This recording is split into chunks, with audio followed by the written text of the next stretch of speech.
So guys, ito na nga pala yung tataniman natin, no? Pagtataniman natin. So nakaayos na siya rito. Ayan, samahan nyo. Taniman natin yung mga ano natin, kamatis.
So ayun guys, natanim na natin yung mga kamatis natin. Isa, dalawa, tatlo, apa. 5 mga lera siya na ginawa ko para ma-maximize natin yung ano. Tiga-3 ang bawat tumpok na ano ko ginawa ko sa puno. Wala namang problema diyan. Kung ano yan, pagka ano palalayan na lang natin sila ng sa abono. Pero wala namang problema kasi medyo maganda naman yung lupa rito. Pag ano, dadagdagan na lang natin ng mga organic na yung mga binubulok natin na yung mga pinagtabasan natin dito ng damo. So ayun na lang muna para sa video na to. So punta muna tayo sa kabila kasi didiligan natin to. So mamaya mag-ano tayo na hiwalay na video kasi pagka ano baka itanim ko pa yung ibang kamatis dun sa may bukana. Pero magdidilig na muna ako kasi hindi naman nagtuloy yung ulan kagabi. Kaya halos magdadalawang araw na bitin-bitin yung ano na to. Tuyo na yung ating mga alagang mais. Although ayan, makikita nyo naman.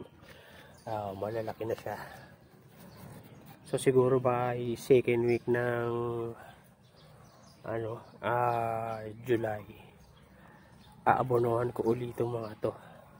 Sabay na yung patola natin kasi ayan, nagapang na yung patola natin eh. Kasi naabonohan naman na natin na ito nung nakaraan. So ayan na yung patola natin guys. So, ayan, itong pinaka-poste naman ng balag natin. Mga buhay na rin yan. Ayan, yung mga dahon na. So pagka sasabayan na lang natin yan ng abono. Pati itong mga nabuhay na yung mga pakuan natin, tignan natin kung itong mga nagsibulan dito na pakuan test. May buto pa naman din tayo nung nakaraan baka magtanim ako ng mga ilang piraso, baka tayo ngayon kasi medyo maulan, hindi katulad talaga sobrang init na kahit anong dilig mo tuyong-tuyo yung mga baka tayo harvest tayo nitong pakuan. So hanggang dito na lang muna guys. So maraming salamat sa panonood. Thank you for watching. God bless.